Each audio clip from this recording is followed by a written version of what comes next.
everyone, and welcome to a new video. So for my next kind of bear project, I decided to make something a little bit more challenging. It's actually the first historical item of clothing that I ever tried to make and actually failed.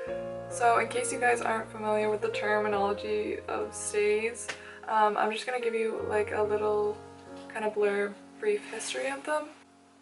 Stays was the term that was used for the fully boned, laced-up bodices worn under clothing from the late 16th or early 17th century up until the end of the 18th century. Before this term, boned garments were called a pair of bodies for each side of the stays. The main purpose of 18th century stays was to raise the bust, tighten the midriff, support the back, and improve posture to help you stand up nice and straight. It created only a slightly narrower waist, which created a V shape. That was the popular dress fashion at the time. So I found a really nice pattern a nice looking pattern on Etsy again, and it's called the Ella Stays, and it's by Luneth Costumery. And I printed it out at home, so I have to cut out the pattern pieces and put them together, but this is what the instructions look like. And I stapled them all together, so it's like a cute little booklet to do it from. And yeah, I'll link it down below in case you guys want to check it out for yourselves. The pattern is based on a genuine 18th century pair of stays pattern, which is the main reason why I was drawn towards this, because I kind of want to make it as historical as I can. So yeah, we can get started now. So we're going to look at some of my fabric that I have. I'm kind of imagining like velvet stays would be really pretty and really cool, but we have to see what I have. I might just use what fabric the pattern recommends just to make sure I don't mess things up, but maybe in the future?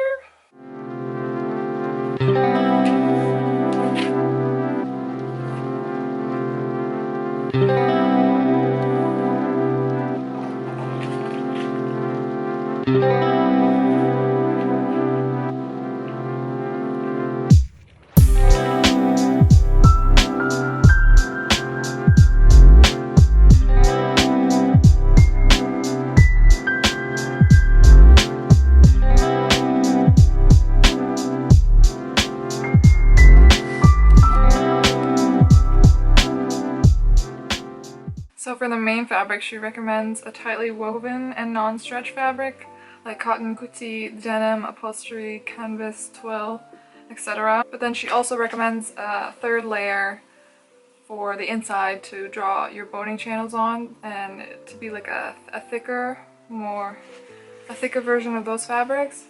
And then for the lining, it's gonna be like a softer cotton. And she recommends plastic bones, but I have like the ones you can sew through, but they are also made out of plastic, so I think that's fine to use as well. And she also recommends seal bones, but I don't have that, so we're gonna use what I have already. So, and you really don't need that much of each, like 1 meter, 1 yard of each. And about 46 grommets, but I'm gonna worry about that later. Actually, I think I'm gonna hand sew the lacing. I think I'm gonna hand sew the lacing holes because I like the way that looks, and it's super cute. Okay, this is what I have for the lining. It's just a bed sheet, like a nice cotton bed sheet. And this is what I'm thinking for the inner lining. So what I'm going to be drawing all the boning channels on and where the boning is going to be against. It's just like a thick, tightly woven, I think, cotton. So for the outer material, I want something just really pretty. I have this really nice green of this kind of tapestry material. That's the other side. It's really pretty, and I think that's really 18th century vibes for sure, but I don't know how that would look on a pair of stays, if that would be good or not. Just this really deep green, which is my favorite color. I don't know if I should try to use velvet or not. So just because I'm not super experienced with making stays, I think I'm just gonna go with this plain green taffeta for the outer layer. Yeah, just to simplify things, and I think next time I could, once I'm more experienced, could try making it out of a velvet material, but I wanted to make a green one, and this is still a really pretty green fabric, so I think it's gonna work out well. Just a small appreciation for my Slytherin socks. Thank you.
Just thinking, like, the main reason how I started getting into historical sewing and stuff was because, obviously, you know, I loved history so much, but also from watching so many historical movies, shows that I love, like Outlander, for example, and I was just obsessed, like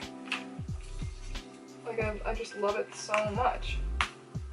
But of course I couldn't afford it at the time, and I still can't afford it right now if I wanted to buy a costume that someone else made, like a historical one. So that's where I thought to myself, why don't I just, it can't be that hard to learn how to sew and just make your own. And when I started, like, I did not have a sewing machine. I don't think I even, I didn't have a sewing machine at the time. And I started sewing this entire dress by hand. And it was not good. It was an Outlander dress, and it'll probably never be seen, but I was trying, and that's what counted. And especially for the young girls who are following me, like, if you want to do this too, you can. Just what I recommend is just start by following patterns, do everything the pattern says, and you learn that way, because that's how I learned, and it's been working so far. Alright, so all the lining is on and it's ready to be cut.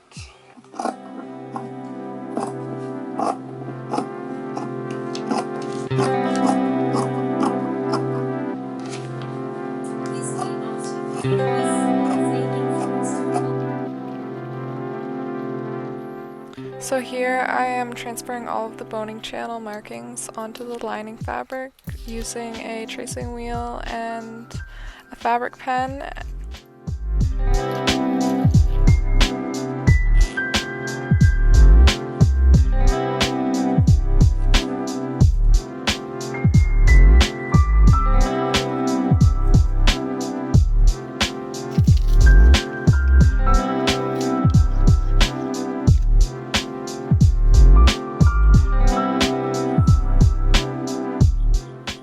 This took me a really long time to do, but it's really important to make sure all of your lines are really straight and in the correct spots to make everything match up correctly.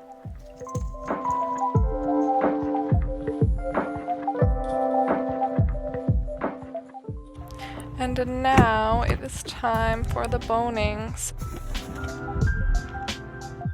So I just went and got these cable ties. I saw somewhere that you could substitute boning with cable ties. So I wanted to try that because these boning channels are so thin. They're, I think, 5 millimeters. And the boning that I have right now is, I think, almost twice that, or just a bit more, and it would definitely not fit. So I'm gonna try using these. I'm gonna have to cut them down, and I got this little sander to sand the edges. So we're gonna see. I got 200 just to be safe.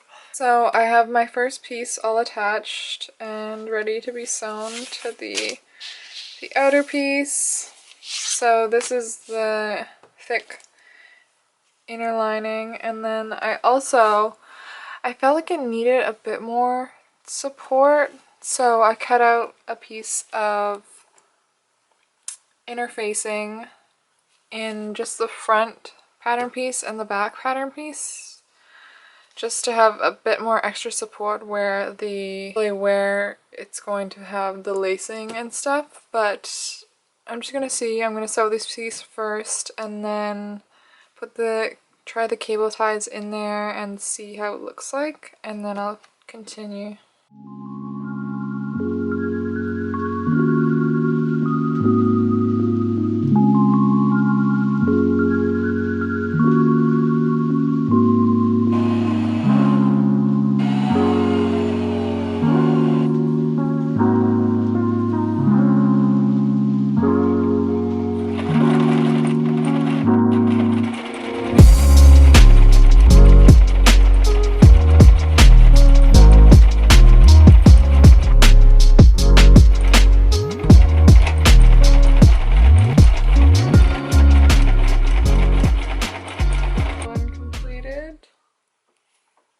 About 20,000 more rows of stitching to go. So this is 2 days of work. I'm not doing it in any certain order. This is the side back, I think, and these are the 2 front pieces. But it's going really well so far. I'll show you guys the backs. So after seeing how the 2 front pieces came out with the interfacing, I ended up just cutting interfacing for all of the pieces, just so they would be nice and supportive and matching.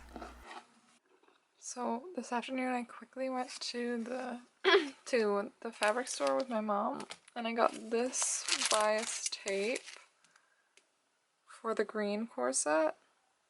Hold on. It's like slightly yellow.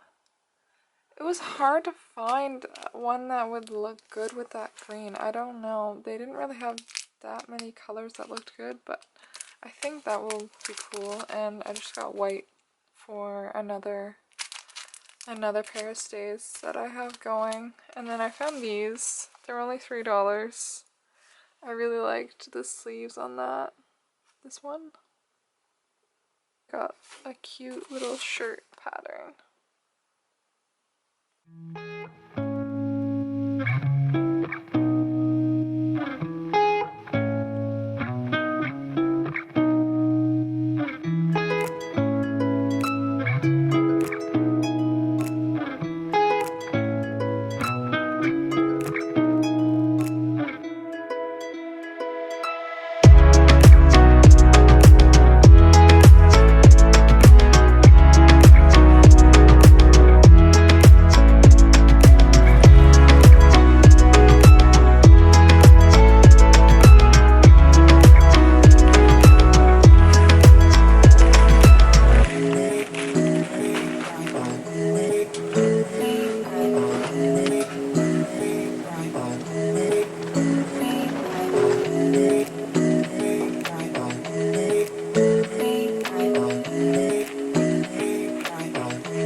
My fingers are dying.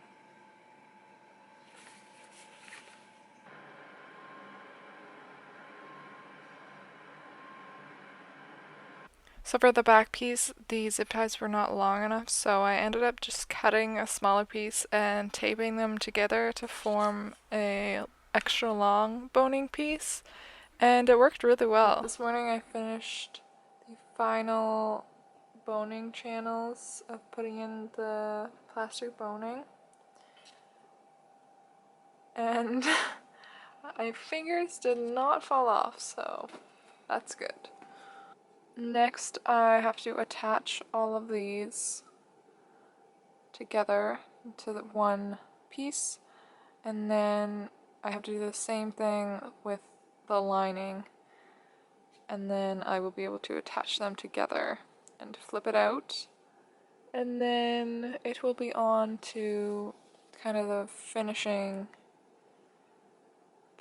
things, like the bias and the lacing holes, and also I need to figure out the straps actually, because I have not really done much with those yet. So one thing to note, next time for sure I'm going to be making sure that I don't make some of the boning channels too small by accident, because oh my god, is it hard to get these pieces of boning in a channel that's too small.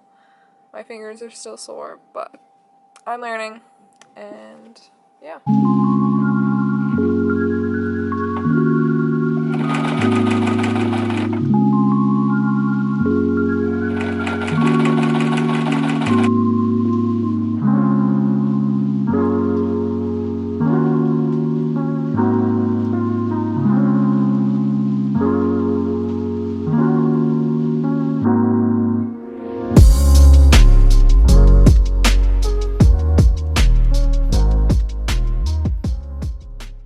So now I have one singular piece. Everything's all sewn together.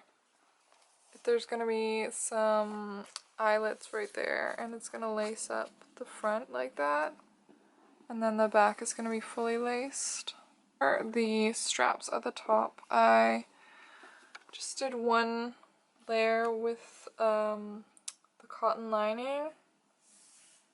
Sewed them together. Do not do this. This was my first mistake. Right size facing, and then flip them inside out, and next.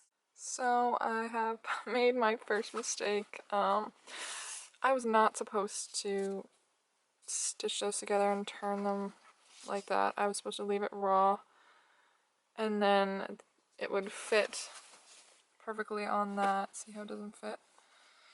And then the bias tape would finish the raw edge. So we are kind of nearing the finishing process. So I had sewn all along the bottom edges, sewing up where the cuts would be, and then that's securing all the pieces together with the lining.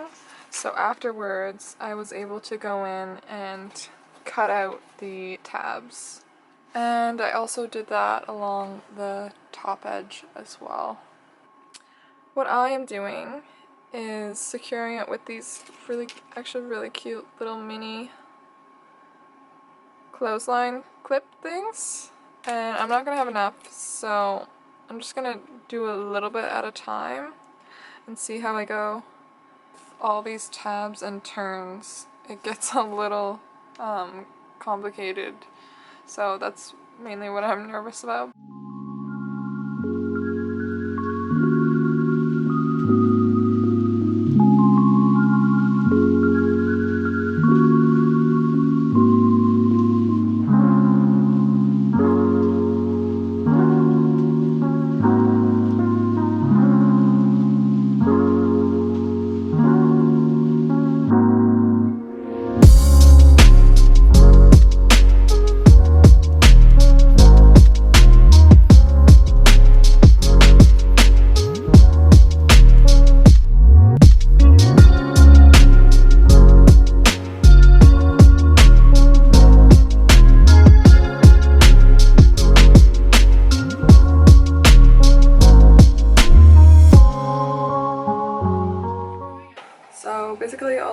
left is to finish the bias around the top layer, which is what I was pinning yesterday. But that's what I have here. It's all pinned on and ready to be sewed. I do this part by machine, and then when I flip it over to the inside, I do that by hand.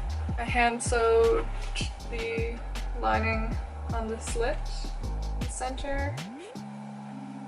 So pretty. I'm very excited.